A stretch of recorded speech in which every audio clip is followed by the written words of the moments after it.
What's going on, folks? My name is LB the Realist. This is Surrealistic Studios, where the real is surreal. Surreal news.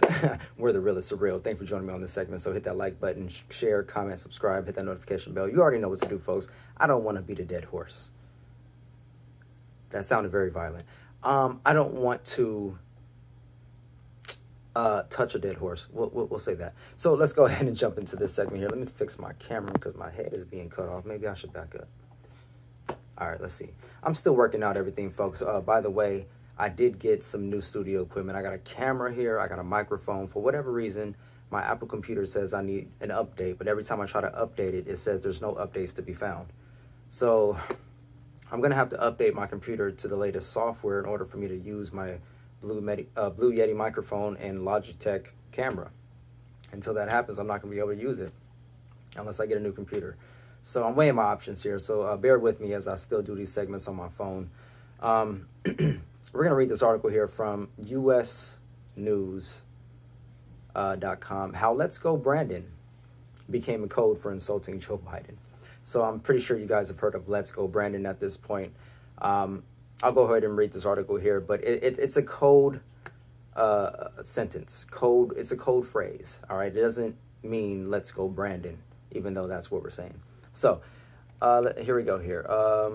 When Republican Representative Bill Posey of Florida ended an October 21st House floor speech with a fist pump in a phrase, let's go Brandon, it may have seemed cryptic and weird to many who were listening, but the phrase was already growing in right-wing circles, and now the seemingly upbeat sentiment, right-wing circles, right?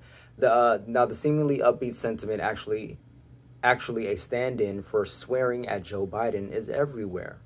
South Carolina Republican Jeff Duncan wore a Let's Go Brandon face mask at the Capitol last week. Texas Senator Ted Cruz posed with a Let's Go Brandon sign at the World Series. Senator Mitch McConnell's press secretary retweeted a photo of the phrase on a construction sign in Virginia. The line has become conservative code for something far more vulgar, F Joe Biden. It's all the rage among Republicans wanting to prove their conservative credentials and not so secret a not so secret handshake that signals they're in sync with the party's base. Oh, okay. Yeah, so they're trying to paint it as just Republican, but it's anybody who doesn't like Joe Biden, really. Americans are accustomed to their leaders being publicly jeered, and former President Donald Trump's office, often coarse language, seemed to explain the boundaries of what counts as normal political speech. Often seem to expand the boundaries of what counts as normal political speech. But how did Republicans settle on the Brandon phrase as a G-rated substitute for its more vulgar three-word cousin? It started at an October 2nd NASCAR race at the Talladega Superspeedway in Alabama.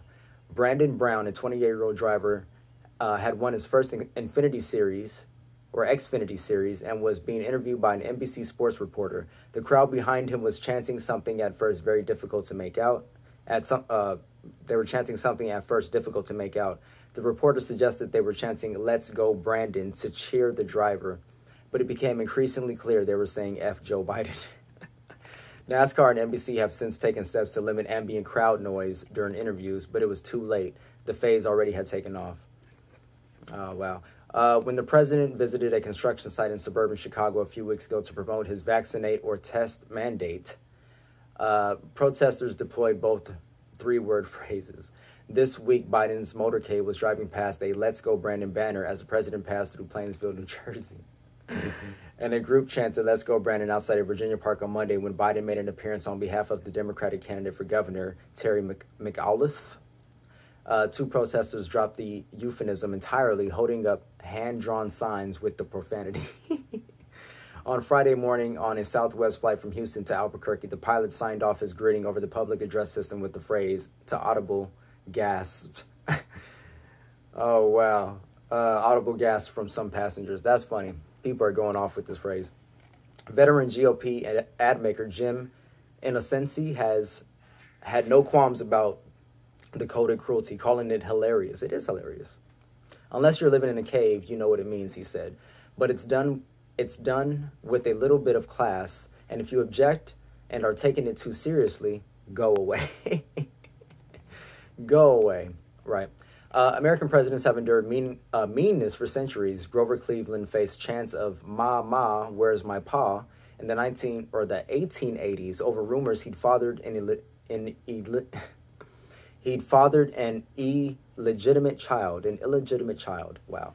Thomas Jefferson and Andrew Jackson were the subject of poems that leaned into racist tropes and allegations of bigamy. We have a sense of dignity in the office of president that has consistently been violated to our horror over the course of American history, said Cal Jilson, a politics expert and professor in the political science department of Southern Methodist University. We've never failed to be horrified by some new outrage.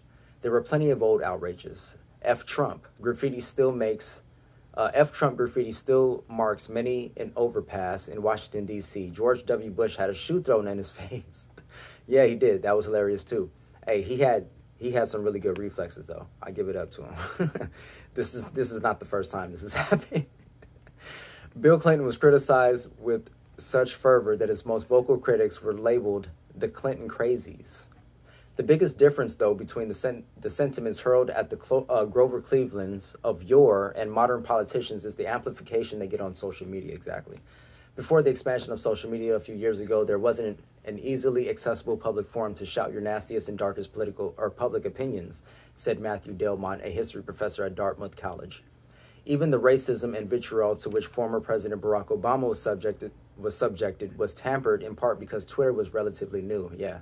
There was no TikTok. As for Facebook, leaked company documents have recently revealed how the platform increasingly ignored hate speech and misinformation and allowed it to proliferate. A portion of the U.S. was already angry before the Brandon moment, believing the 2020 presidential election was rigged despite a mountain of evidence to the contrary, which has stood the test of recounts in court cases. But now it's more than that, the die-hard Trump supporters, said Stanley Rashan, a political scientist and psychoanalyst at the University of New York. He cited the Afghanistan withdrawal, the southern border situation, and rancorous school board debates as situations in which Biden critics feel how American institutions are telling the American public where they clearly see and understand to be true. What they clearly see and understand to be true is in fact not true. Trump hasn't missed the moment. His Save America PAC now sells a $45 t-shirt featuring Let's Go Brandon above an American flag. One message to support reads, hashtag FJB or Let's Go Brandon. Either way, President Trump wants you to have our iconic new shirt. Separately, t-shirts are popping up in storefronts with the slogan and the NASCAR logo.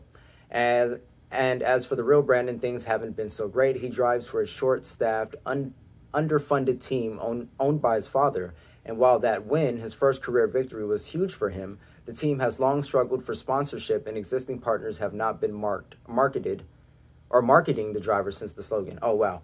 Okay, so they're saying existing partners have not been marketing the driver since the slogan. Wow, okay, damn. Well, Associated Press writers Amir Madhani, Mary Claire Jelinek, Brian Sladisko, and William Weisart in Washington, and Jenna Fryer in Charlotte, North Carolina, contributed to this report. And it was by the Associated Press here. But I'm getting this from U.S. News.